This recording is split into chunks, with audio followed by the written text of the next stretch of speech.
mande. Bueno, pero muy bienvenidos y muchas gracias por la invitación, Francisco. Qué gusto verte, Ignacio. Igualmente. Hola, muy buenos días. Día de Caro. Muy buenos días. Bienvenido. Buenos días para nosotros, nosotras, y buenas tardes para don Estefano. Serán un poco más de las 3 de la tarde ya. Bueno, cuando ustedes digan, Gina. Perfecto, los participantes están entrando. Ya, ok. Entonces, porque ya estamos todas y todos.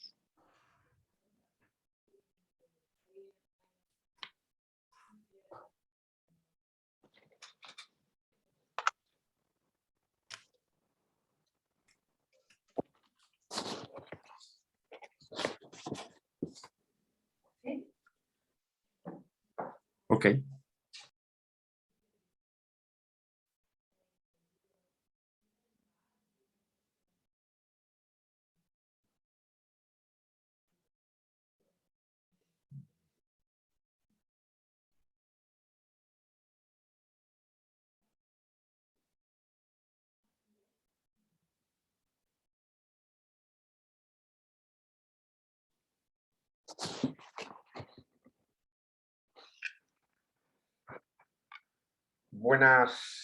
Buenos días y buenas tardes. Damos a ustedes la más cordial bienvenida al cuarto Congreso Latinoamericano de Éticas Aplicadas y octavo Congreso de Enseñanza de la Ética, que este año lleva por título Agenda Ética y Desarrollo Sostenible. Este congreso es organizado por la Red Latinoamericana de Éticas Aplicadas y la Red para la Formación Ética y Ciudadana de Colombia, y es patrocinado por el Instituto de Filosofía de la Pontificia Universidad Católica de Chile, la Universidad de los Andes de Bogotá, Colombia, el Tecnológico de Monterrey, México, y la Universidad Católica de Colombia. Saludamos a las autoridades que nos acompañan. El rector de la Pontificia Universidad Católica de Chile, señor Ignacio Sánchez Díaz. El rector de la Universidad Católica de Colombia, señor Francisco Gómez Ortiz. El rector del Profesional y Posgrado del Tecnológico de Monterrey, señor Juan Pablo Murra Lascurain. A la vicerrectora de Investigación y Creación de la Universidad de los Andes de Colombia, señora Silvia Restrepo Restrepo. Y al decano de la Facultad de Filosofía de la Universidad Católica de Chile, el señor Olof Page de Polo. Nos es grato contar en este congreso con la presencia de 3 conferencistas principales provenientes de Italia, el doctor Stefano Samagni, de México, la doctora Paulette Dieterlen, y de España, el doctor Chechu Ausin. Así como panelistas de varios países de Latinoamérica: Chile, Colombia, México, Ecuador, Uruguay, Brasil, Perú, Paraguay y Argentina.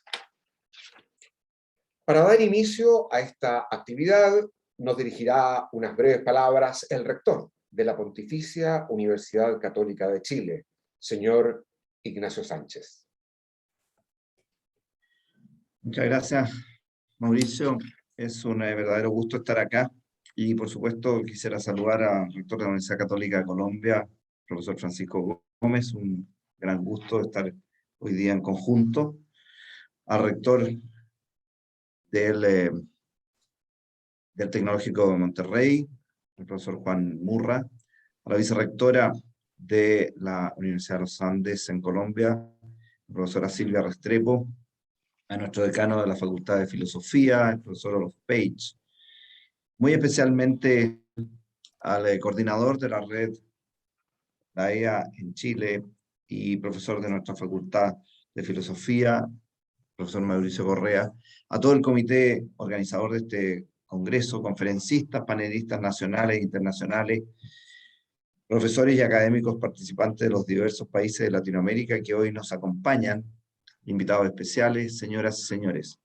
Como decía, es un verdadero gusto poder saludarlos en el marco de este cuarto Congreso Latinoamericano de Éticas Aplicadas y en el octavo Congreso de Enseñanza a la Ética, que se organiza en conjunto por la Red Latinoamericana de Éticas Aplicadas, la Red para la Formación Ética y Ciudadana, la Universidad de los Andes en Colombia, el TEC de Monterrey y la Universidad Católica de Colombia. El tema central es la agenda ética y el desarrollo sostenible, pandemia, democracia y educación en América Latina. Grandes temas, muy importantes conceptos.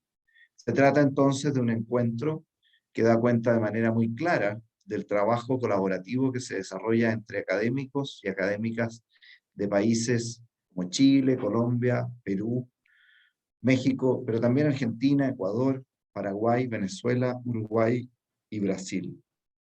Una colaboración que la pandemia nos ha mostrado es extremadamente necesaria y que por otra parte se nos ha facilitado gracias a la tecnología, permitiéndonos participar con esta situación en este tipo de encuentros.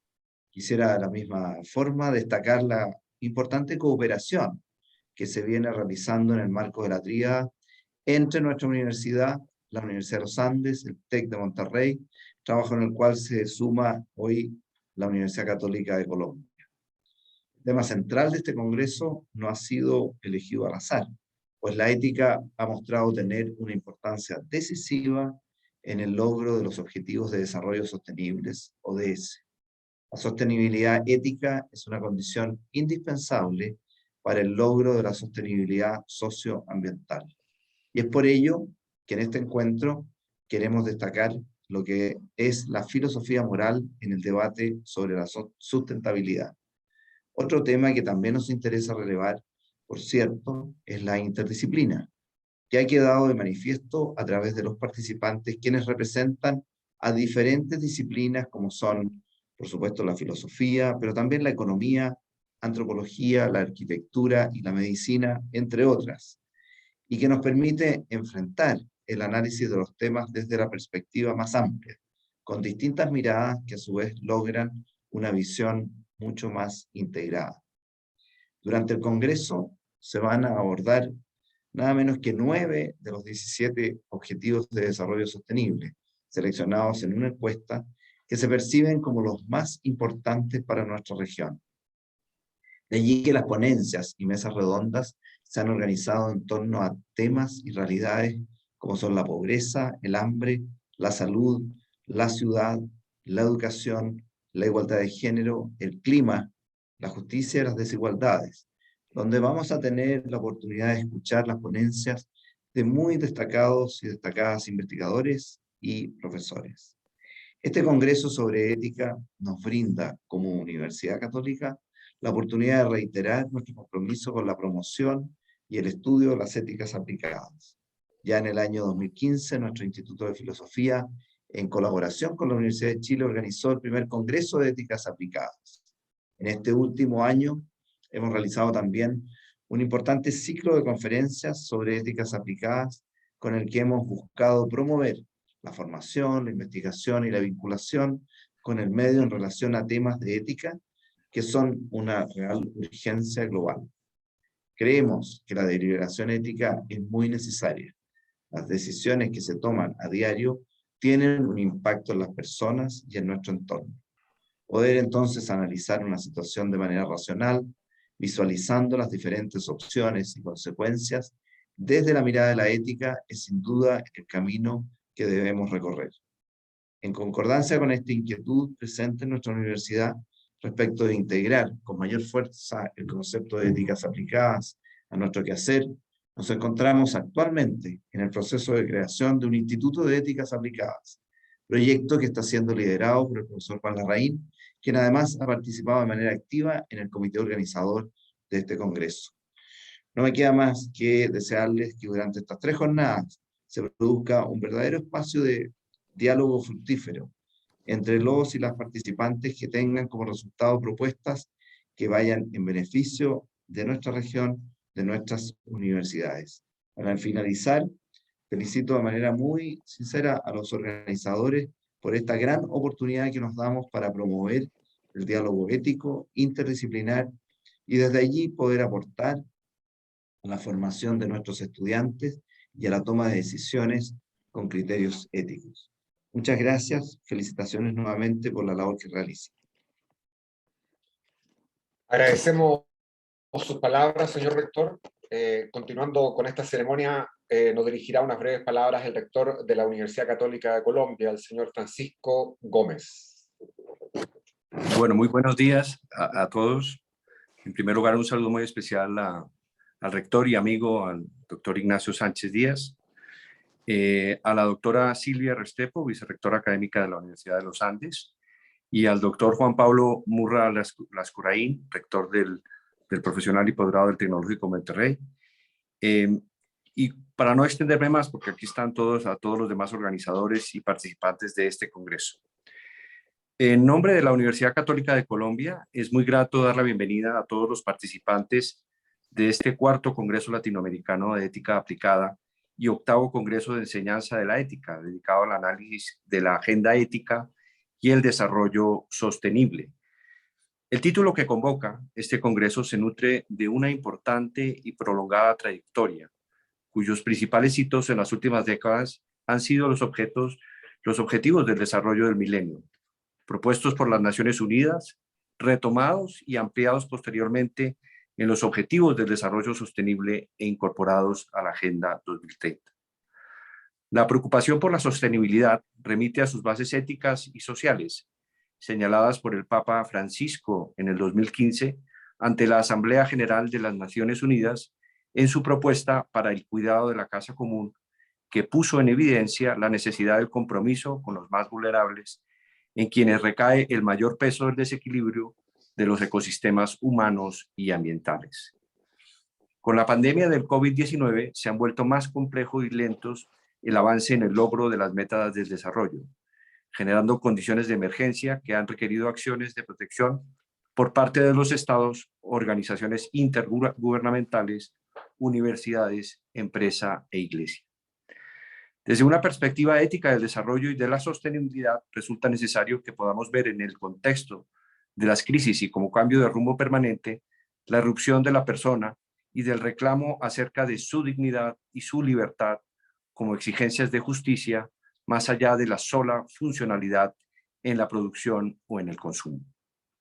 Se trata del emerger de lo humano, que junto a las medidas de protección adoptadas en la actual coyuntura, requieren que podamos impulsar desde la educación una cultura del cuidado mutuo, orientada a lograr transformaciones cualitativas que sustenten nuevas formas de convivencia sobre la base de una mayor armonía ambiental, económica y social.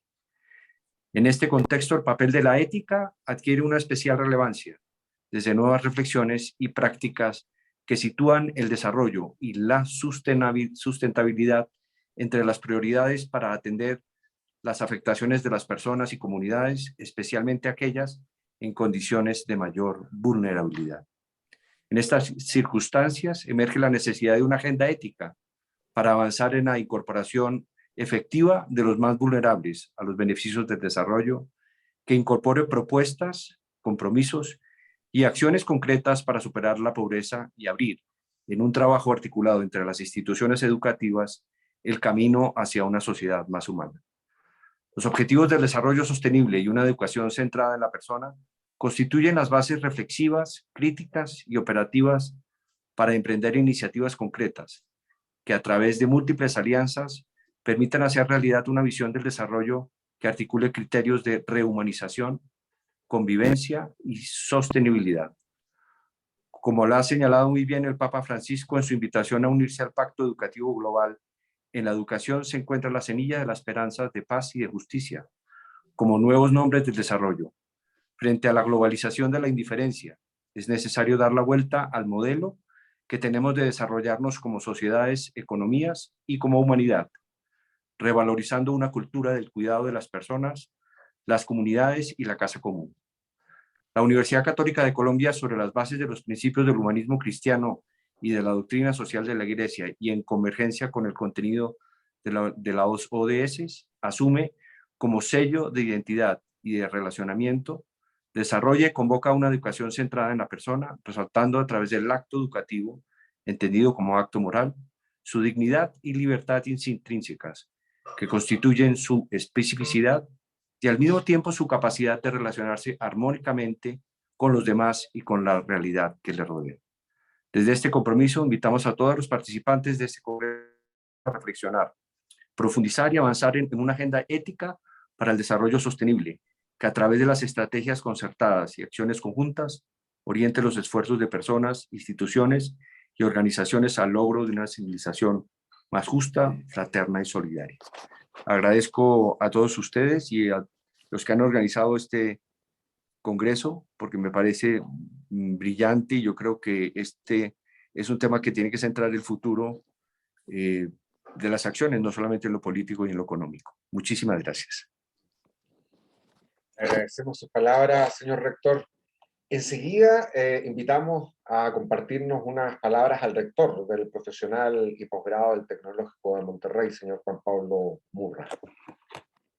Muchas gracias, Mauricio, y muy buenos días a todos y a todas. También aprovecho para saludar a colegas rectores, Francisco, Ignacio, decanos, profesores, Silvia. Un gusto poderlos compartir este espacio. Aprovecho para agradecer y felicitar a todos por la organización de estos congresos tan relevantes en nuestros tiempos, ¿no? El Congreso Latinoamericano de Éticas Aplicadas y el Congreso de Enseñanza de la Ética. No quiero repetir mucho de lo que ya se dijo, pero todos los que estamos aquí sabemos, compartimos y trabajamos por una de las principales misiones que tenemos como universidades, que es formar personas íntegras, personas capaces de salir a transformar el mundo y crear un mundo mejor para ellos, para sus comunidades, para la sociedad en general. Y en el centro de esto está el desarrollo de estas capacidades de pensamiento crítico, de reflexión ética, de una visión del mundo alrededor del tema principal de este congreso, ¿no? Que es encontrar entre todos un modelo de desarrollo económico, político y social que nos lleve a un desarrollo sostenible. Yo creo que los tres grandes retos o tres de los grandes retos que tendremos como humanidad en las próximas décadas requiere de las capacidades y del pensamiento ético en el centro de las decisiones cotidianas que tomamos y también de las decisiones importantes que tomemos como sociedades, ¿no? De nuevo, el tema del desarrollo sostenible, pero también el crear un mundo más justo, más incluyente. Y yo añadiría también algo que a lo mejor con la pandemia hemos dejado de hablar un poco, pero venimos hablando de eso, que es qué uso y qué gestión queremos dar a las nuevas tecnologías que se han estado generando alrededor de la inteligencia artificial, la robótica, el machine learning, que pueden ser grandes herramientas para lograr estos objetivos de generar valor de manera compartida y incluyente, pero que también tenemos que cuidar que no se conviertan en un riesgo adicional que acaben afectándonos más y que acaben beneficiando a solo unos pocos, ¿no? También agradecer y saludar a Stefano Samagni, que estará dando la conferencia inaugural en unos minutos. Felicitar a todos los exponentes y participantes, temas muy relevantes, y estoy seguro que será un gran congreso y esperemos de pronto poder escuchar las ideas y conclusiones que aquí salgan para juntos seguir trabajando en la construcción de un mundo mejor, ¿no? Es un congreso muy alineado a la visión del Tecnológico Monterrey, en donde la definimos nosotros como liderazgo, innovación y emprendimiento para el florecimiento humano, y ese florecimiento requiere de estas capacidades y pensamiento ético. Felicidades a todos por el evento y muchas gracias por la oportunidad de acompañarlos en la inauguración. Gracias, Mauricio. Gracias por sus palabras, señor rector. ¿Don Ignacio ha levantado la mano o no? ¿No? Solamente para saludar a Juan Pablo y agradecerle sus palabras. Gracias, don Ignacio. Para continuar, invitamos a la vicerrectora de Investigación y Creación de la Universidad de los Andes de Colombia, la señora Silvia Restrepo, que también nos dirigirá unas palabras. Muchas gracias, Mauricio. Y en primer lugar, saludo a los rectores, al doctor Ignacio Sánchez, al doctor Juan Pablo, al doctor Francisco Gómez. Muchas gracias, y Mauricio, por hacer parte de esta inauguración. Y también pues a todos los miembros de las redes latinoamericanas de ética aplicadas y la Red para la Formación Ética y Ciudadana de Colombia. Y quiero agradecer a los anfitriones, a la Universidad Católica de Chile, especialmente a la Facultad de Filosofía y su decano Olof Page. Muchas gracias por recibirnos. Y un agradecimiento grande a los equipos de comunicaciones y de apoyo tecnológico. Desde Uniandes, el Centro de Ética Aplicada es cofundador de ambas redes y ha sido parte del comité organizador de todos los congresos. Yo diría queridos todos, que el primero y más importante logro del día de hoy es que este ya sea el cuarto Congreso Latinoamericano de Éticas Aplicadas, pues, y nos reúne el octavo Congreso de Enseñanza de la Ética. Ya llegamos a esos números. Y este año el tema que nos convoca, como lo dijo el rector Sánchez, es Agenda Ética y Desarrollo Sostenible, Pandemia, Democracia y Educación para América Latina.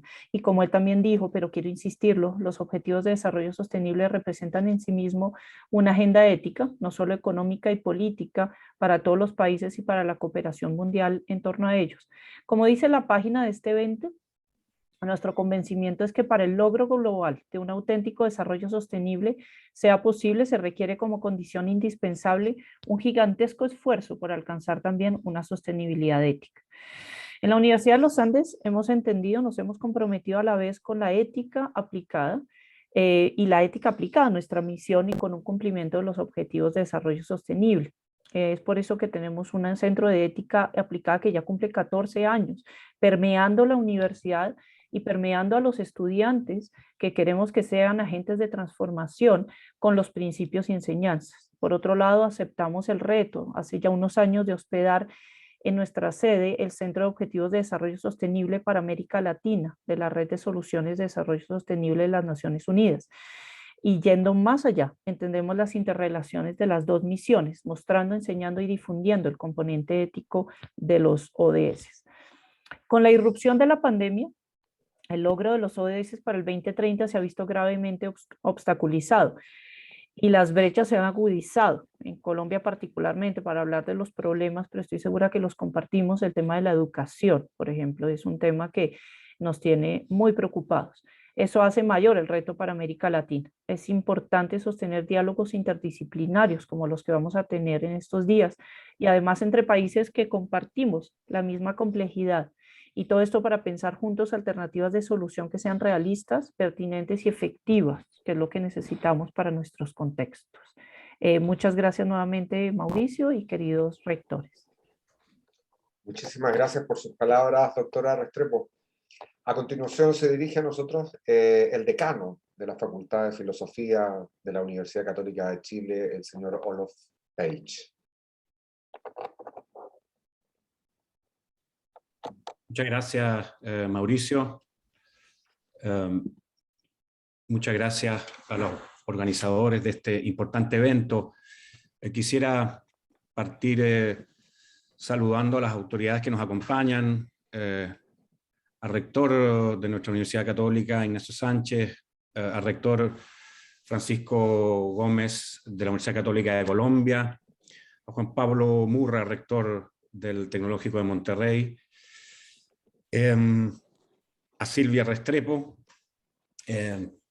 vicerrectora de investigación, sería el título más exacto, tengo entendido, pero no estoy del todo seguro, no sé si es académica o de investigación. En estos días cubro todos los aspectos, ya que perdimos un rector, entonces no importa, vicerrectora.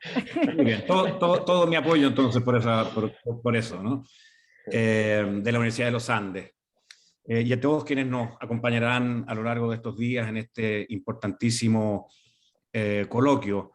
Como decano de la Facultad de Filosofía quisiera realmente comenzar manifestando mi alegría por la realización de este importante coloquio y mis más sinceros agradecimientos por lo mismo a la Red Latinoamericana de Éticas Aplicadas y a la Red para la Formación Ética y Ciudadana de Colombia por impulsar la realización de este evento, y a todo el comité organizador compuesto por diferentes profesores y profesoras por darle forma a este coloquio, ¿no? Esto es una tarea muy compleja que implica un trabajo muy fino en la selección de temas y en la dinámica del mismo coloquio. Por lo mismo, el apoyo que hemos tenido de la Universidad Católica de Chile, de la Universidad de los Andes de Colombia, el Tecnológico de Monterrey, y de la Universidad Católica de Colombia es en esto fundamental, y también es motivo de mucha satisfacción y alegría ver cómo a través de este tipo de coloquios los lazos entre nuestras universidades se pueden ir estrechando, ¿no? Y podemos, dada la naturaleza del tema que hoy nos convoca, ir cooperando y colaborando para comprender y aportar eventuales soluciones a los problemas que tan acuciantemente nos aquejan hoy en día. Bueno, estos mismos temas, que duda cabe, los temas que se abordarán en este coloquio son talmente relevantes y apremiantes, que si bien es motivo de, diría yo, satisfacción, la realización de este evento es también en parte motivo de pesadumbre que estas cuestiones sigan siendo motivo de preocupación global, ¿no? Y particularmente en nuestra Latinoamérica. Por cierto, estoy muy convencido de que este coloquio es también motivo de esperanza, de manera que no es solo pesadumbre, por supuesto, la que nos debe aquejar en estos momentos. Los problemas a enfrentar son complejos y requieren por lo mismo un abordaje interdisciplinario, una colaboración que no siempre es fácil, pero que es muy, muy necesaria. Y este congreso en particular, a pesar del carácter interdisciplinario que tiene, el abordaje que deberían tener los problemas a tratar, este congreso, decía, pretende relevar de manera especial el papel de la filosofía, y en particular de la ética, en el análisis de estas urgentes problemáticas. En muchos sentidos puede decirse, creo yo, que sin la adecuada reflexión ética, el tratamiento de estos importantísimos asuntos puede en parte desorientarse y también en parte muchas veces puede no verse todo lo que es necesario ver. Creo que la filosofía moral en particular, pueden aportar mucho en este sentido. Por cierto, que el ser humano, la persona, está al centro, diría yo, de todas estas preocupaciones. Implica, por cierto, la preocupación también por cuestiones como nuestra manera de estar en el mundo, ¿no? La producción económica, la justicia distributiva y medioambiental, la igualdad de género, el consumo responsable y tantos otros. Esto muestra, de paso, el carácter sistémico de los problemas a enfrentar y también la magnitud del desafío al que estamos muy llamados a estar a la altura. Y esto requiere, como les decía yo, comprensión profunda. En nuestra facultad existe el firme convencimiento de la relevancia filosófica, filosófico-moral y también pedagógica, diría yo, para dar a entender la urgencia de este tipo de problemáticas cuyo abordaje no puede realmente esperar. Es por esto que, junto con ser un motivo de preocupación, como les decía, creo y estoy seguro de que instancias como estas son también un espacio para que se abra la esperanza y podamos colaborar entre todos para poder estar justamente a la altura del desafío. Agradezco mucho nuevamente a todos quienes hacen posible este congreso. Les deseo en lo que sigue que la discusión, la comprensión sea provechosa y que no salgamos igual, ¿no?, a como entramos en este coloquio, que pueda haber, digamos, el nivel de reflexión que contribuya a ir poco a poco cambiando nuestras conciencias respecto de estas cuestiones. Muchas gracias, Mauricio. Muchas gracias por sus palabras, señor decano. Y ya para ir cerrando esta ceremonia de apertura, nos dirigirá unas breves palabras de bienvenida a nombre del comité organizador del Congreso, el señor Eduardo Rueda Barrera, de la Universidad Nacional de Colombia. Muchas gracias, Mauricio. En nombre del comité organizador, quisiera en primer lugar darle la más cálida bienvenida a todos los conferencistas magistrales, muy especialmente al profesor Samaña, que aquí nos acompaña, y desde luego a todos los ponentes, talleristas y a los asistentes que nos acompañan en este cuarto Congreso Latinoamericano de Éticas Aplicadas y octavo Congreso de Enseñanza de la Ética. Los miembros de la Red Latinoamericana de Éticas Aplicadas y los miembros de la Red para la Formación Ética y Ciudadana que hemos organizado este evento, esperamos que sea una oportunidad de intercambios e ideas para forjar perspectivas y alternativas de acción ciudadana que contribuyan a responder con equidad y cultura democrática y socioambiental a los desafíos enormes y urgentes que enfrenta hoy América Latina y el Caribe.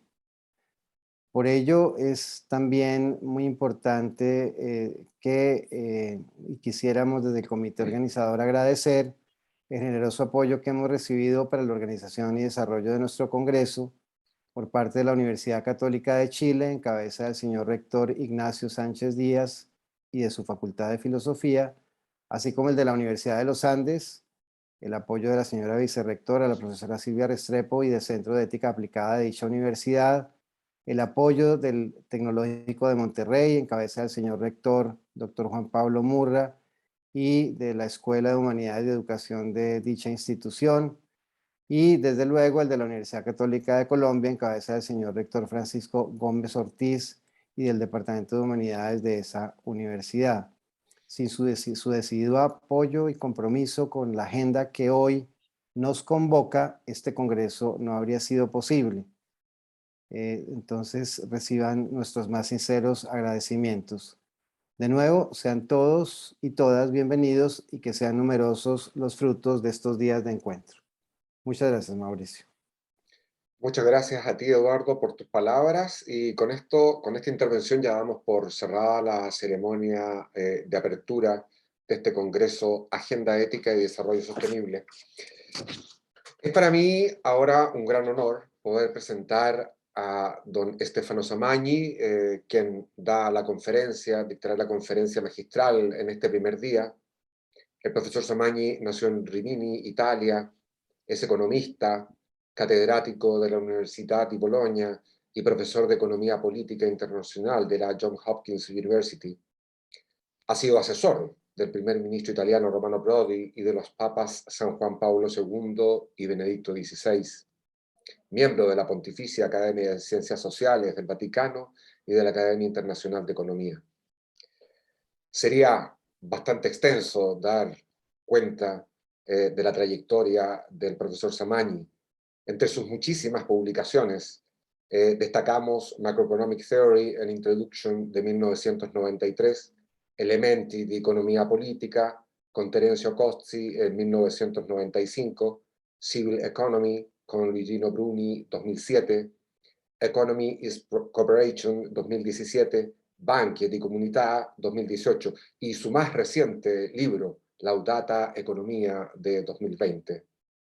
Entre sus libros traducidos al español, destacamos Por una economía del bien común, 2008, La avaricia, pasión por tener, 2009, Persona y comunión, por una refundación del discurso económico, con Luigino Bruni, el 2009.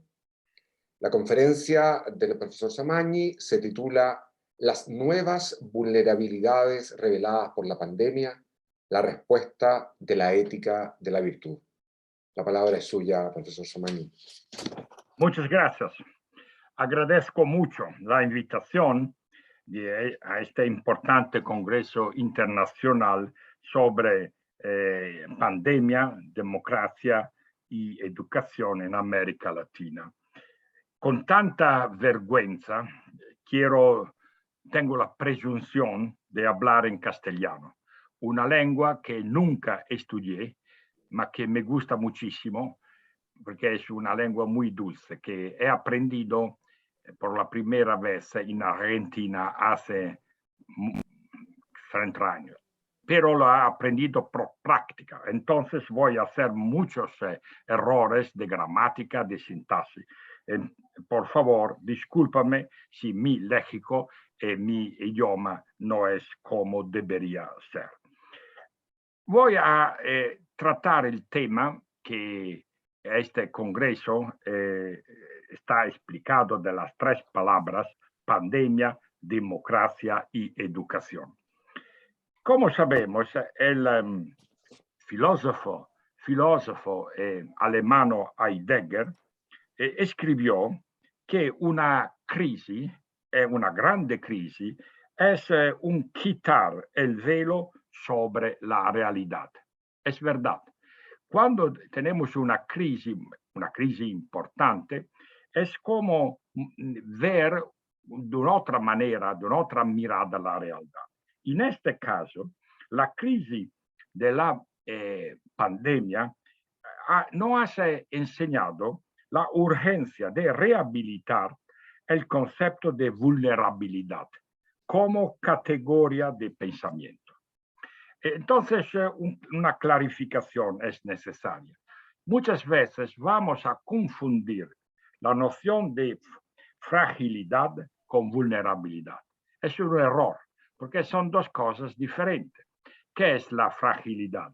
La situación de vida en la cual una persona se busca porque no es capaz de sustentarse.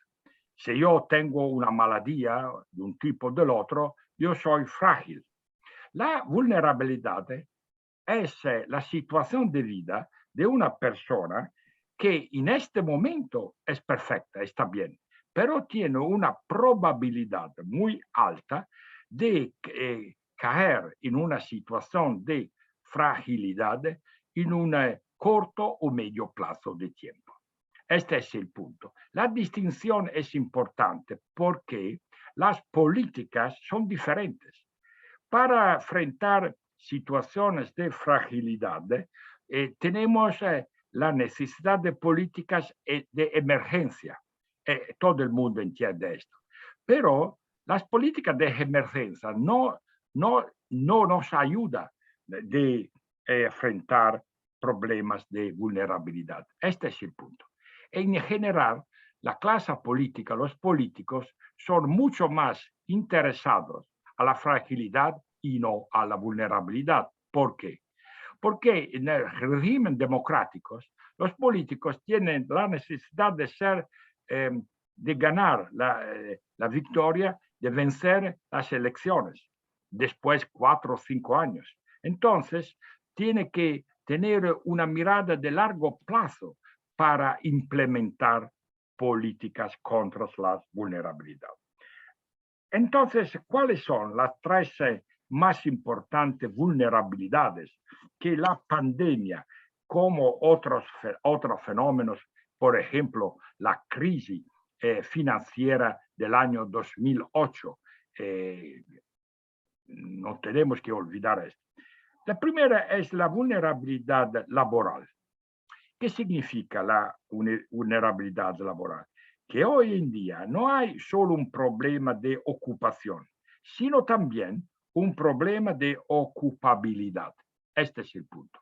Si yo hoy, en este momento, soy desempleado, se dice yo soy frágil, porque, por ejemplo, no tengo bastante dinero para comer y hacer otras cosas.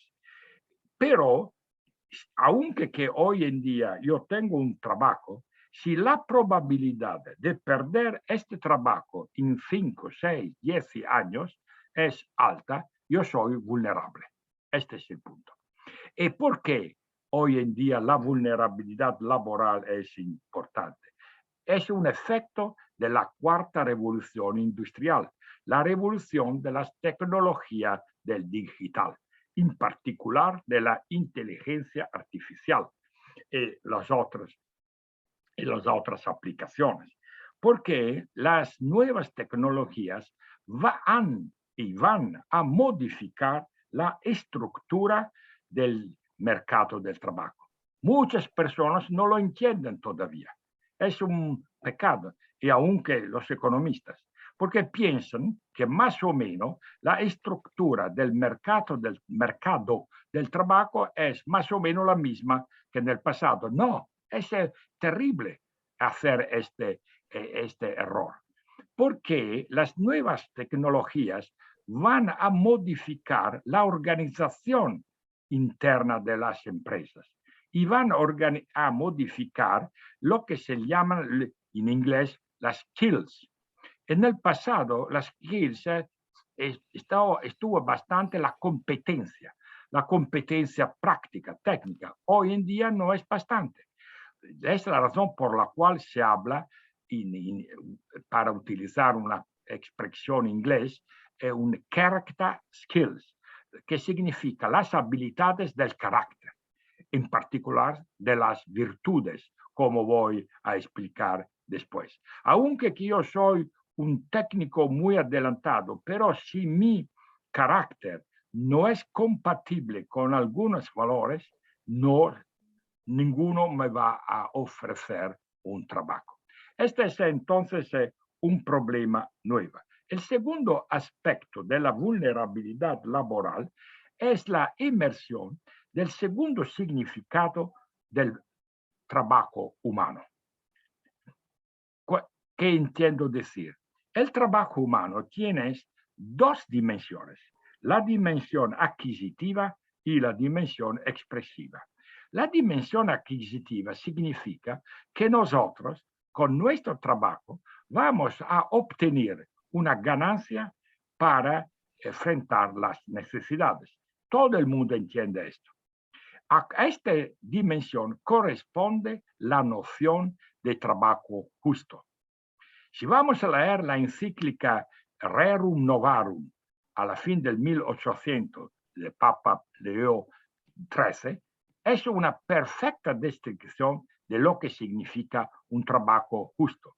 Un trabajo es justo cuando es bastante para garantizar una vida humana a nivel normal. Hoy en día es adquisito, todo el mundo entiende lo que significa más o menos el trabajo, que no significa que siempre está aplicado, yo lo sé, pero desde el punto de vista conceptual, todo el mundo entiende la necesidad de un trabajo justo. Pero vamos a olvidar demasiadas veces la otra dimensión, la dimensión expresiva, que significa que nosotros, a través del trabajo, vamos a exprimir nuestra identidad, nuestro potencial de vida, lo que Aristóteles llamaba la eudamonía, que significa el florecimiento. Este es el punto. Nosotros, sin tener un trabajo, no podemos, como se dice, desarrollar en el sentido propio. A esta dimensión expresiva corresponde la noción de trabajo decente. La noción del trabajo decente fue por la primera vez introducida en la encíclica Laborem Excelsis de Juan Pablo II, hace muchos años. Y en el año 2000, la Organización Mundial del Trabajo, que es una agencia de las Naciones Unidas, ha publicado como se dice, como un libro muy importante que se llama The Decent Work, que significa el trabajo decente. Lo que pasa es el siguiente, que un trabajo puede ser justo, pero no decente. Y un trabajo que no es decente es muy peligroso, porque va a destruir los seres humanos. Ejemplo de trabajo indecente son muchísimos. Por ejemplo, cuando no respecta la dignidad humana. Aunque que yo te pago a la fin del mes, aunque que yo te voy a respetar las reglas, pero si no te permito tu florecimiento, yo no te trato como un ser humano. Y hoy en día nosotros hemos olvidado este aspecto. Esta es la razón por la cual Papa Francisco siempre va a repetirlo. Cuando dice, no es bastante la justicia en el trabajo, sino también queremos la decencia. Y la decencia, un otro ejemplo, los problemas de las mujeres. Si yo no voy a armonizar el tiempo de vida familiar con el tiempo de vida laboral, lo que pasa es que el trabajo es indecente. Las mujeres lo entienden muy bien. Y sabemos problemas con los niños, con los hijos, hijas, etcétera, etcétera. Este es un ejemplo. Muchos otros ejemplos pudieran ser. Esta entonces es la primera vulnerabilidad laboral, que es una novedad de este periodo histórico. Porque hasta 20, 30 años, el único problema fue la justicia del trabajo. Hoy en día tenemos esta nueva novedad. La segunda vulnerabilidad es la vulnerabilidad sanitaria. Este es también un punto sobre el cual la pandemia nos ha abierto los ojos. Porque lo que pasa es que hoy entendemos que la salud no se puede confundir con la sanidad. Son dos cosas diferentes. ¿Por qué? Porque la salud de los seres humanos es una función de 5 variables, de 5 factores. El primer factor es la sanidad, que si tenemos hospitales adelantados, la investigación científica, todas cosas que sabemos. Es verdad, pero no es el único factor que determina nuestra salud. Los otros 4 factores son las condiciones de trabajo. Aunque que en mi país hay los mejores hospitales, los mejores médicos, sí, pero mi condición de trabajo no es, como he dicho antes, decente, yo voy a sufrir. Y cuando se sufre, entendemos lo que pasa. Un'altra variable, un otro factor es el medio ambiente. Si yo vivo y trabajo en una situación de climate change, como se dice, donde hay una polución de CO2, aunque que hay una buena sanidad pública, la salud no es de calidad equivalente. Un cuarto es el estilo de vida. El estilo de vida es un factor muy importante sobre la nuestra salud. Porque si, por ejemplo, el cibo no es un cibo adecuado, que sabemos que significa hoy en día un cibo adecuado, una comida adecuada, que está basada sobre principios nutritivos particulares. O si yo voy a tomar drogas o alcohol, etcétera, etcétera, aunque que la sanidad es buena, mi salud no es buena. En fin, el quinto factor que influye sobre la salud es la familia. Este es muy importante. La familia es una institución natural que tiene, sobre la familia hemos escrito millones de libros, pero solo algunas veces se habla de la familia como el primer doctor. Los niños, ¿cuáles son los primeros doctores por los niños? El papá y la mamá. ¿Qué significa? Que la familia es una institución que va a garantizar la salud espiritual y también la salud corporal. Entonces, si vamos a destruir la familia, porque hoy en día, como vosotros sabéis, mucho más en Europa y en América, y no en América Latina, pero hay grupos de poderes más o menos ocultos que tienen un enfoque, destruir la familia. Destruir la familia. Y muchas veces, con muchas declaraciones, no lo van a decir abiertamente, pero la intención es de destruir la familia. Entonces, la pandemia nos ha enseñado que nuestra salud depende, es una función de las 5 variables, no solo del aspecto sanitario. La sanidad es importantísima, pero no es bastante. Porque no podemos poner todas las personas en los hospitales. Tenemos que modificar la organización de la vida a nivel social. Este es un punto verdaderamente muy importante, porque la organización del orden social de hoy no es una orden social que mira a la salud pública. Un otro aspecto del mismo problema es la distinción entre dolor y sufrimiento. No son las mismas cosas. También los animales tienen el dolor. Los perros, si tienen una maladía, tienen un dolor, pero los animales no tienen sufrimiento. ¿Cuál es la diferencia? Que el dolor es la consecuencia de una situación ligada a nuestro cuerpo. El sufrimiento es el sentido de abandono, en el cual una persona se va a trovarse como consecuencia de una maladía o de otra. Cuando estamos malados, ¿qué significa sufrimiento? Que pensamos de ser abandonados de los otros. Hay un ejemplo histórico muy importante para explicar la diferencia, que es el ejemplo de Jesús.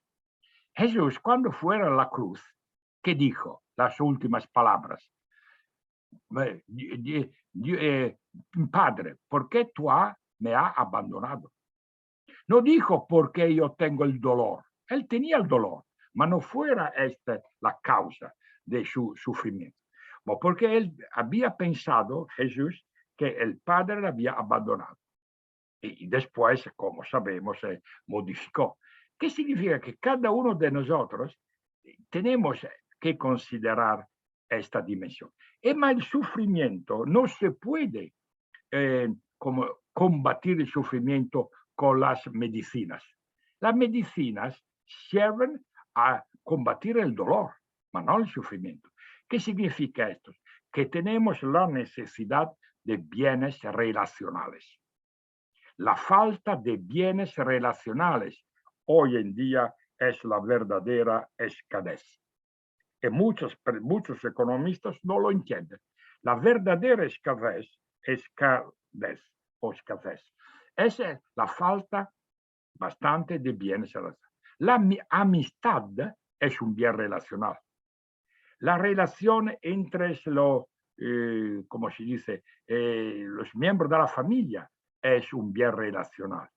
Entonces, nuestra sociedad que va a confundir el contacto con la relación es una verdadera vergüenza.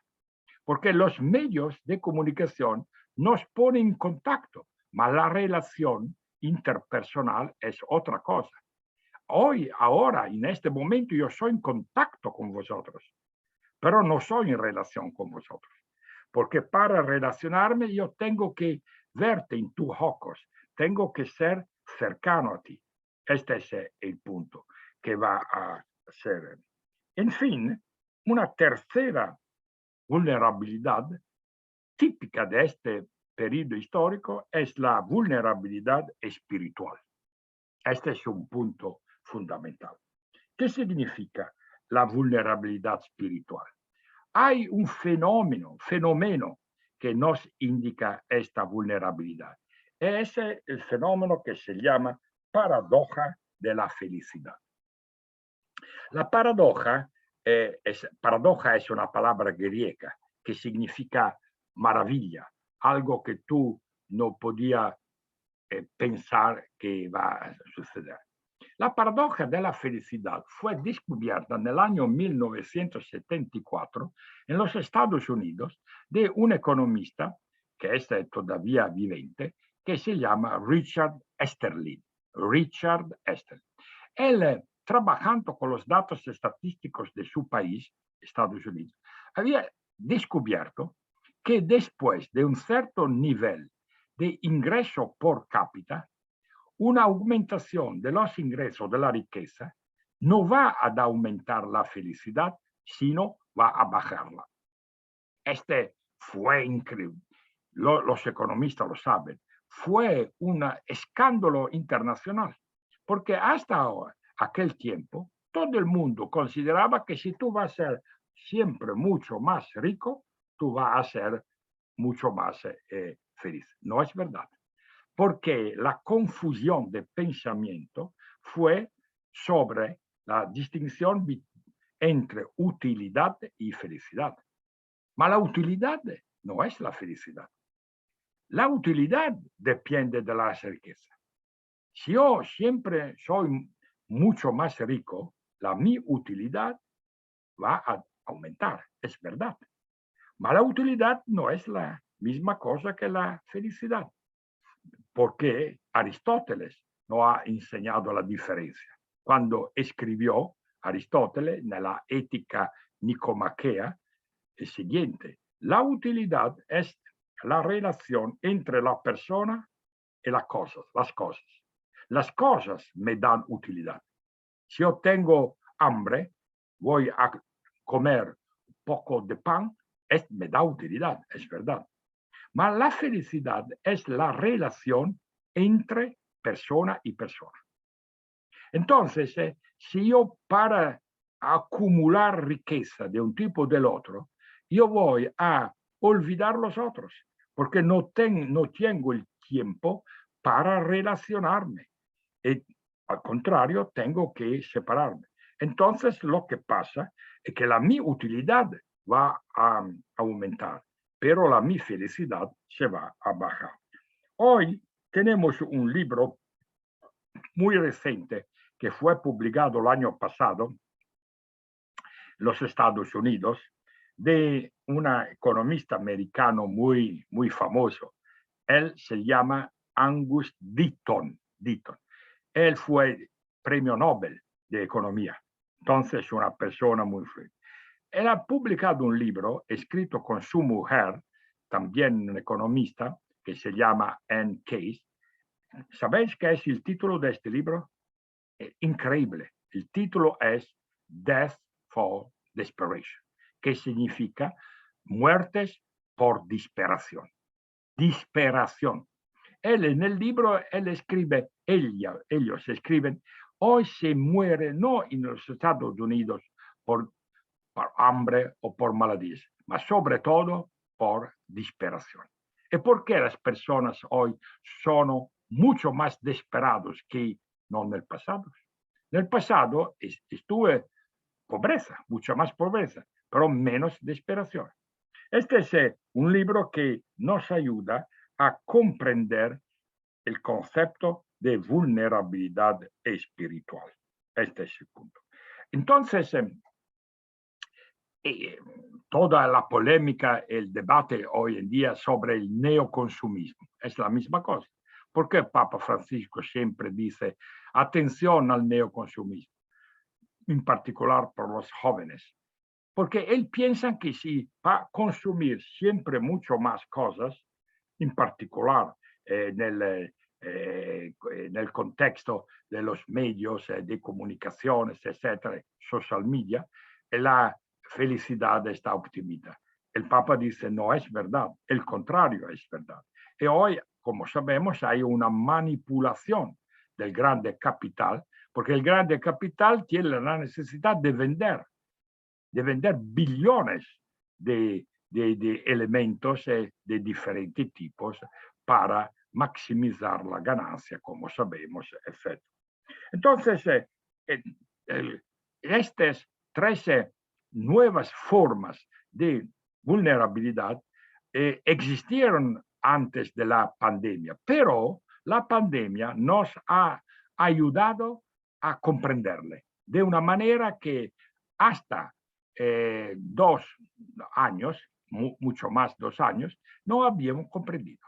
Esta es la razón por la cual la reciente literatura, se produjo una reciente literatura sobre estas cosas, etc. Entonces, para pasar a la última parte de mi presentación, la pregunta es, ¿qué tenemos que hacer? Si esta es la situación, ¿podemos continuar a la misma manera que en el pasado? ¿Qué hacer? ¿Qué se puede hacer para superar o remediar a estos 3 tipos de vulnerabilidades? Una primera consideración es la siguiente. Eso es un aspecto que intriga particularmente los que viven en las universidades. En particular, una responsabilidad muy grande en este sentido, en este contexto, es la de los economistas. Los economistas tienen muchísimas responsabilidades. Tiene que creer. Los economistas académicos, entiendo, los que escriben libros, que escriben papeles, que enseñan. ¿Por qué? Porque, con algunas excepciones, la hipótesis antropológica dominante en economía es todavía la hipótesis del Homo economicus. ¿Sabéis qué es el Homo economicus? Es un hombre que tiene solo un fin, la maximización de su propio interés, lo que se dice en inglés self-interest. Y segundo, l'homo economicus, hombre económico, es un tipo racional. Racional y autointeresado. No, sabemos que esto no es verdad, pero todas las enseñanzas en las universidades, aunque no en todas, en muchas universidades católicas es de este tipo. Yo lo sé porque como presidente de la Pontificia Academia de las Ciencias Sociales hemos hecho una exploración al nivel internacional. Y yo siempre digo a los rectores, ¿ma por qué permiten esto? ¿Por qué tú te llamas católicas y permite a tus profesores de enseñar cosas malas de este tipo? Este es un problema fundamental, porque por ejemplo, en América hay economistas, premios Nobel, que no son creyentes, no son católicos, no son cristianos, pero van a escribir en los últimos años estas cosas. Voy a dar un ejemplo. Un ejemplo es George Akerlof. George Akerlof es premio Nobel de Economía americano. ¿Sabes quién es su mujer? Su mujer es la ministra del Tesoro americano, Yellen, una persona muy influyente. En un escrito publicado el año pasado, tituló The Sins of Omission of Economic Science, que significa los pecados de omisiones de la ciencia económica. Él no es cristiano. Es un miembro que se premio Nobel muy bravo del mainstream, pero ahora él ha admitido el fundamental error, que no es un error de, ¿cómo se dice?, de lógica, es un pecado, porque la palabra sins of omission, significa pecados de omisiones. Y uno de estos pecados es la hipótesis del homo económicus. Entonces, si vamos a continuar a enseñar estas cosas, nuestros jóvenes, cuando se van a obtener el grado, van a continuar en su propia profesión la manera que han aprendido. Si la única manera de ser racional en economía es de disfrutar cosas, todos, disfrutar el medio ambiente, disfrutar los obreros, disfrutar las situaciones especulativas, ¿cómo se puede maravillarse si las cosas van mal? Entonces, la primera cosa que tenemos que hacer es de modificar el asunto antropológico. Y hay una alternativa, la alternativa de la cual la economía civil, que es un otro paradigma diferente del paradigma dominante, mainstream propone.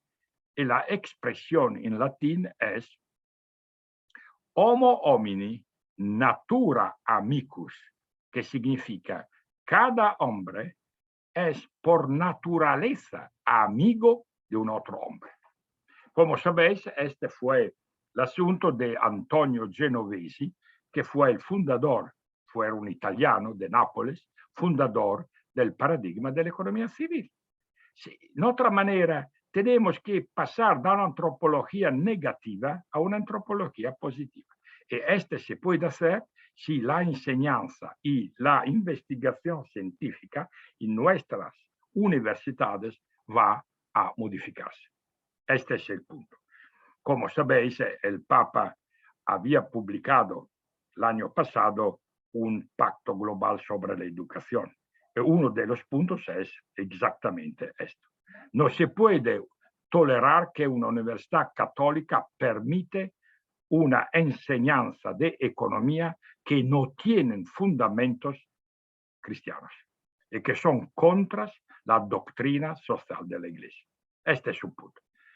Tú puedes hacerlo, pero no te puedes llamar católicos, porque esta es una vergüenza, que es un problema de coherencia. Si tú no crees a esto, es libre, pero no te puede llamarte en esta manera. Una segunda línea de acción es lo que se refiere a los cambios de las estructuras de pecados. Sabéis, estructuras de pecado es una expresión introducida por la primera vez en la doctrina social de la Iglesia de Juan Pablo II, nella su encíclica Sollecitudo Rei Socialis del 1987. Este es uno de los conceptos más importantes, pues que más importante nunca se habla. Nunca se habla también en la Iglesia. Esto es una otra vergüenza. ¿Qué significa estructura de pecado? Que el Papa dice, había decidido también San Tomás y otros importantes teólogos, pero Papa Juan Pablo II tenía el mérito de nominar estructura de pecado. Él dice, los pecados no son asociados al comportamiento de las personas. Todo el mundo lo sabe. Nosotros tenemos el pecado original, pero dice, aunque las estructuras, que significa instituciones, tienen el pecado original. Hay instituciones malas que inducen personas buenas a hacer el mal. Este es el punto. Por ejemplo, tú me preguntas un ejemplo. Los paraísos fiscales. Los paraísos fiscales es una estructura de pecado. Aunque que yo soy una buena persona, que tengo una buena intención, pero tengo que utilizar los paraísos fiscales para no pagar las tasas. Lo sabéis cómo funciona. Entonces, el Papa dice, no es bastante decir a las personas, va a portarte de una manera ética, etcétera, etcétera. Tú tienes que antes que cancelar la estructura de pecado. Un otro ejemplo de estructura de pecado es el fenómeno del landgrabbing. Landgrabbing, que significa la acaparación de las tierras, que es hoy en día el fenómeno más importante que afecta la América Latina y el África sobre todo. ¿Sabéis cómo funciona? Que las Naciones Unidas hace 28 años han permitido este fenómeno, que significa una potencia extranjera va a la Argentina o al Chile o al México y dice, yo voy a hacer un contrato para utilizar tu tierra, una porción de tu tierra. Te pago algo, pero la tierra está disfrutada de mí. Y a la fin del año agrícola voy a volver los productos a mi país. La China hoy en día es el primer país que utiliza este instrumento. Y segundo son los Estados Unidos, tercero India, y etcétera. Lo que pasa es que en esta manera los países de la América Latina y del África subsahariana no son todavía padrones de su propia tierra. Formalmente son padrones, porque van a dar, como se dice, van a dar la permisión de utilizar. Pero si, el contrato es de 99 años. En práctica es una forma nueva de neocolonialismo. Y hoy en día en América Latina el neocolonialismo se va desarrollando muchísimo, muchísimo. El próximo año la academia, del cual soy presidente, va a organizar un congreso, un seminario internacional exactamente sobre el neocolonialismo en América Latina. Porque tenemos evidencia de lo que pasa. Y muchos latinos americanos no lo entienden, no lo saben, porque son cosas que están, como se dice, nascostas, que están cerradas a la visión internacional. Esta es entonces la segunda. Tenemos que declarar con plena voz la nuestra batalla contra las estructuras de pecados. He mencionado dos, pero hay mucho muchas otras estructuras de pecado. La tercera línea es que se refiere en particular a las instituciones educativas, las escuelas y sobre todo las universidades. ¿Qué significa? Significa que escuelas y universidades tienen que volver a ser instituciones de educación. Uno me dice, no, es normal. No, no es normal, porque nuestras universidades no son instituciones de educación, sino institución de instrucción. Pero la instrucción es el contrario de la educación. Educación, una palabra que viene del latín educere. Instrucción significa poner entre la cabeza de los alumnos conceptos, nociones, etcétera, etcétera, matemática, física, historia. Educación significa tomar afuera de la cabeza para ayudar a los jóvenes a entrar en la realidad total. ¿Qué significa esto en práctica? Que la educación presupone la referencia a un sistema de valores. Para enseñar matemática, para enseñar geografía, si yo soy un buen profesor de matemática, no tengo la necesidad de referirme a una matriz cultural o a la otra. Mas si yo quiero hacer educación, es necesario. Es necesario educar al ejercicio de las virtudes. Esta es la importancia de la ética de las virtudes. Como sabéis, la ética de las virtudes se nació con Aristóteles y se perfeccionó con St. Thomas y muchos otros también en el tiempo presente. McIntyre, el filósofo McIntyre, hoy en día es el representante más adelantado de la ética. ¿Qué significa? Que no es bastante enseñar a los niños, a los jóvenes, las cosas que he mencionado. Es obvio, es normal. Tenemos también que educar al carácter, porque virtudes como prudencia, como temperancia, como fortaleza, coraje, etc., son virtudes. Y si la escuela y la universidad no se pone este enfoque, no hacen su propio cómpito, su propia tarea.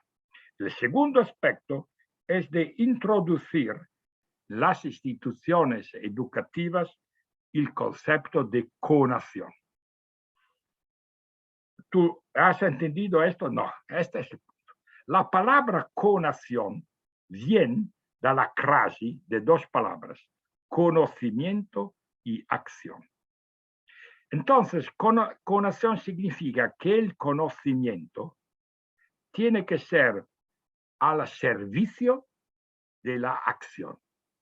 Y la acción no se puede actuar sin un fundamento de conocimiento. El filósofo francés Bergson, Henri Bergson, tenía una expresión muy interesante. Cuando en el siglo pasado escribió Bergson, tú tienes que pensar como hombre de acción y tú tienes que actuar como hombre de pensamiento. Perfecto. La palabra conación fue inventada de Aristóteles hace 2400 años. Y esta palabra fue el principio básico de todas las instituciones educativas hasta el 1700. Después del 1700 fue cancelada y olvidada. Y la prueba es que tú vas a hablar con profesores y dices, ¿tú sabes qué es la conación? No lo saben. Nunca me responden a mí. Nunca he aprendido. Porque no he... Pero en tiempo reciente se va a, como se dice, a resucitar. Y hay algunos contributos recientes, un libro va a ser producido de la Princeton University Press en algo antes de Navidades o más o menos, exactamente sobre este punto. Porque de otra manera, si vamos a separar el conocimiento de la acción, yo hablo de acción, que es diferente del hacer cosas. Para hacer cosas no es necesario lo que he dicho. La acción significa agere, que en latín significa el desarrollo humano integral. Desarrollo humano integral. Esta es entonces una otra manera para resolver o contribuir a resolver lo que he dicho antes, los problemas de las vulnerabilidades. Hay otros medios, pero ahora he terminado mi tiempo y voy a terminar. Lo que es importante es de considerar que vivimos en un tiempo extraordinario. Nuestro no es un tiempo ordinario. Entonces, el error que vamos a hacer siempre es de pensar que más o menos los problemas de este periodo son como... No, no son lo mismo. La calidad de los problemas de hoy son diferentes de la calidad de los problemas de ayer. Porque, como he dicho al principio, vivimos una grande transformación ligada a fenómenos de la globalización, de la revolución de los digitales, etc. Entonces, tenemos que tomar el coraje de pensar a nuevo la situación y proponer líneas de acciones adecuadas a la situación. Voy a terminar con un pequeño pensiero de un autor americano que se llamaba Thomas Merton. Thomas Merton es un autor muy prolífico. Se murió hace 40 años. Él escribió muchísimos libros, porque Thomas Merton al principio fue ateo y después se convirtió al catolicismo y él diventó, como se dice, un frate, un trappista del orden de los San Benedicto, etc. Y en un libro muy famoso, cuyo título es Ningún hombre es una isla, ningún hombre es una isla, termina con las siguientes palabras. El tiempo galopa. La vida nos escapa de manos, pero puede escapar como arena o bien como semilla. Tenemos que decidir, sabiendo que la arena, cuando llega a la tierra, produce nada. La semilla, cuando llega a la tierra, siempre produce algo. Entonces, el deseo que vamos a hacer entre nosotros es que, pues que la vida no se escapa, porque esta es una certitud, tenemos, en mi opinión, la posibilidad de hacer de una manera que el tiempo no se escapa como semilla y no como arena. Muchas gracias por vuestra atención y discúlpame por mi idioma indecente. Gracias. Muchísimas gracias, profesor Samagni. La verdad es que un español casi perfecto, lo hemos entendido muy, muy bien. Así que no se preocupe por eso. Tres ideas. ¿Qué es lo que hay que hacer? Ha dicho el profesor Samagni. Primero, modificar la visión antropológica. Segundo, declarar nuestra oposición a las estructuras de pecado. Y tercero, las universidades tienen que volver a ser instituciones de educación. Cosas que hay que hacer, desafíos para nuestro tiempo. Tenemos un breve tiempo, profesor Samagni, para algunas preguntas. Nos han llegado algunas. Sí, pero alguna pregunta, sí, porque sí. En 15 minutos tengo una otra conexión. Entonces alcanzamos para una, por lo menos. A su juicio, ¿vivimos en tiempos de vulnerabilidad de la dignidad humana? ¿En un tiempo de? De vulnerabilidad de la dignidad humana. Sí, es verdad, es verdad. Como sabéis, hoy en día a nivel internacional hay un debate muy profundo entre dos escuelas de pensamiento. Una es la escuela del transhumanismo.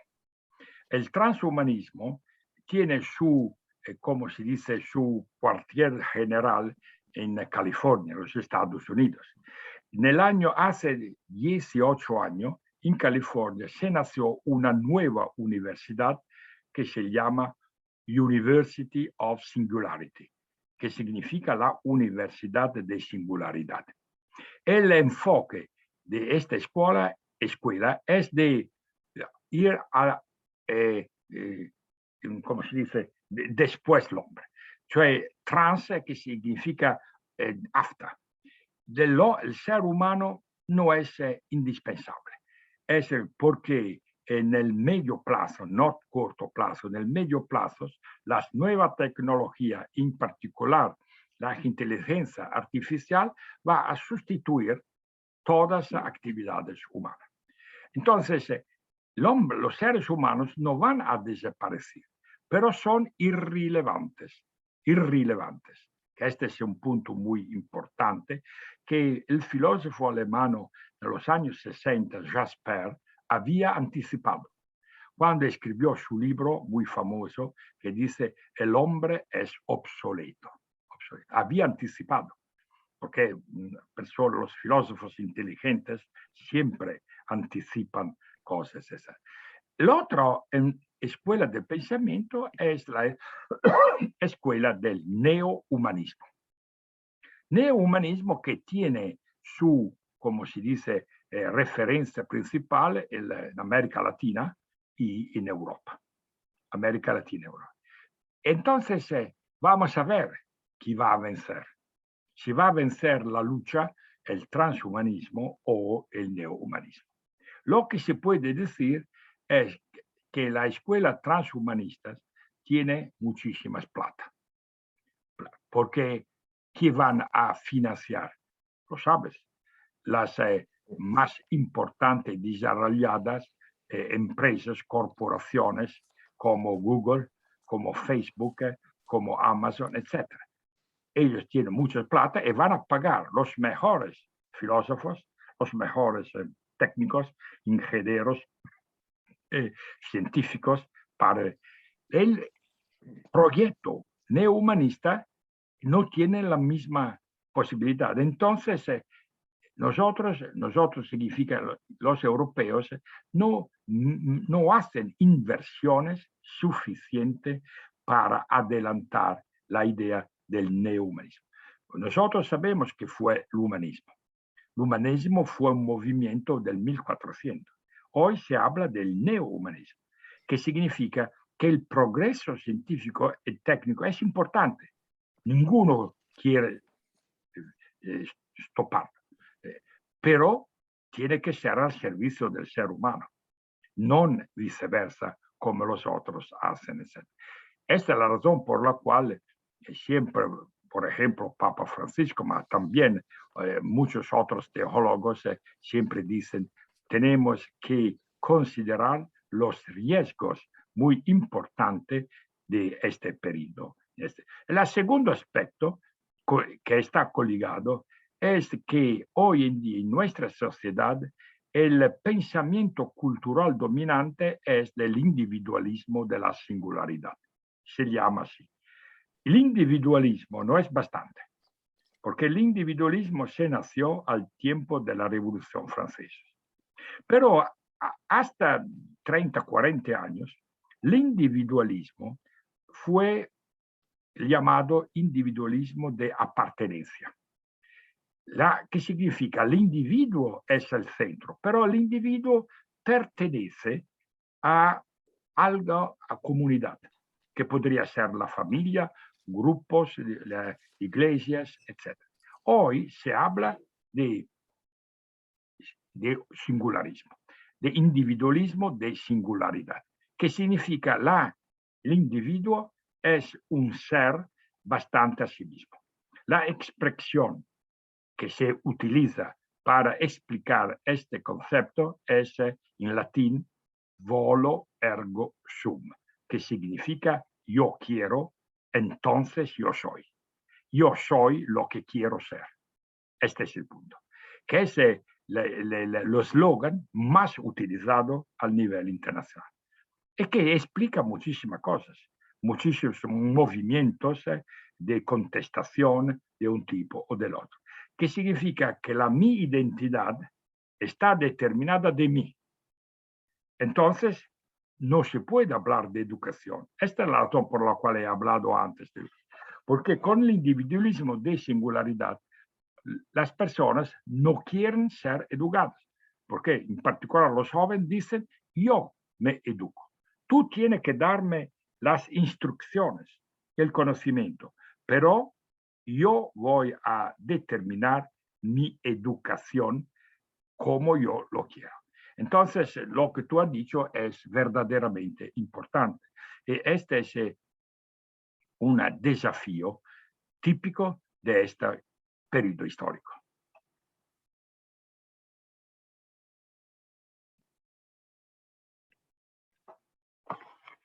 Profesor Samagni, ha sido de verdad un inmenso privilegio tenerlo entre nosotros, escucharle sus reflexiones, sus enseñanzas. Ha sido además bien provocativo, sobre todo en relación al rol de las universidades católicas, en lo que se refiere a su identidad y misión. En lo personal quiero decirle que estoy totalmente de acuerdo con su posición y ojalá no sigan habiendo oídos sordos con respecto a esta tarea, porque solo se adhiere a ciertos temas, pero estos temas sociales, políticos y económicos parecen no existir en el pensamiento católico. Y esto, la verdad, es una contradicción que a estas alturas y con los desafíos globales ya no resiste ningún análisis. De verdad, muchísimas gracias. Ha sido un gran honor, profesor Samagni. Muchas gracias y muchos deseos a vosotros. Está siempre en alegría, porque es importante ser en alegría. Cualquier cosa va a suceder, la alegría es muy importante. Muchas gracias y adiós. Gracias. Muchísimas gracias. Dejamos a todas invitados cordialmente a participar en los paneles de esta tarde sobre los objetivos de desarrollo sostenible. Esta tarde, objetivo de desarrollo sostenible 1, fin de la pobreza.